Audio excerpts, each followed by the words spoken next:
ఓం శ్రీ గురుభ్యో నమః. హరి ఓం శ్రీ మహాద్వాదశ జ్యోతిర్లింగ జయసిద్ధి వినాయక మాణిక్యాంబ సహిత శ్రీ పుణ్యలింగేశ్వర స్వామిని నమో నమః. నమస్కారం అండి. యాదాద్రిలోని చౌటుపల్ మండలంలో ఉన్నటువంటి అమ్మానాన్ననాథుల పుణ్యక్షేత్రమునందు మతిస్థిమితం లేని 600 మంది అనాథులకు ఈరోజు అన్నదానం అందించుచున్నవారు. స్వస్తిశ్రీ పరాభావనామ సంవత్సరము జ్యేష్ఠమాసము బహుళపక్షము 12/7/2026 సంవత్సరమున హైత్నగర్ వాస్తవ్యులు కౌండిన్య గోత్రోభవస్యులు అంతటి కృష్ణయ్య గారు, అంతటి పుష్పమ్మ గారు, మల్లేష్ గౌడ్ గారు, ధనలక్ష్మి గారు, అంతటి మానస్, అంతటి అవిష మరియు కుటుంబ సభ్యులందరూ కూడా ఈ యొక్క అనాథులకు అభాగ్యులకు అన్నదానం అందించారు. కాబట్టి వారికి వారి కుటుంబ సభ్యులందరికీ కూడా శ్రీ శ్రీ శ్రీ పుణ్యలింగేశ్వర స్వామి దివ్య ఆశీస్సులు వారికి వెళ్ళవెళ్ళ వెన్నంటి ఉండాలని మనస్ఫూర్తిగా కోరుకుంటూ శ్రీ పుణ్యలింగేశ్వర స్వామి ఆశీస్సులతోటి మీరు అందించినటువంటి అన్నదాన కార్యక్రమాన్ని మీరే స్వహస్తముల చేత అంగరంగ వైభవంగా నిర్వహించుచున్నారు. అన్నదాత సుఖీభవ, అన్నదాత సుఖీభవ, అన్నదాత సుఖీభవ. అన్నదాన కార్యక్రమాన్ని ప్రారంభించాడు.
నా పేరు అంతటి కృష్ణయ్య.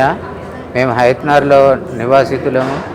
మేము ఇక్కడికి నా మనమడు మన్మరాలు సందర్భంగా వాళ్ళ చేత మీకు అన్న సంతర్పణ పెట్టి ఇవ్వాలనే ఉద్దేశంతో మేము ఇక్కడికి వచ్చినాం. 10 మందికి వడ్డించడం వలన మాకు సంతృప్తిగా ఉన్నది. మేము ఇచ్చినది వాళ్ళు సంతోషంగా స్వీకరిస్తే మాకు ఇంకా మరీ సంతోషంగా ఉంటుంది. వాళ్ళు కూడా సంతోషంగా ఉండాలని మేము అనుకుంటున్నాం. అమ్మా నాన్న అనాథాశ్రమంలో జీవిస్తున్న దిక్కులేని అభాగ్యులకు ఒక్కపూట అన్నదానం చేసి పరమేశ్వరుడి పరిపూర్ణ అనుగ్రహానికి పాత్రులు కండి. మీరు రాలేని పక్షంలో మీ సాయం పంపిస్తే శివాలయంలో పూజలు చేసి మీ పేరుపై అభాగ్యుల ఆకలి తీర్చడం ద్వారా జన్మ జన్మల పుణ్య ఫలాలు పొందండి.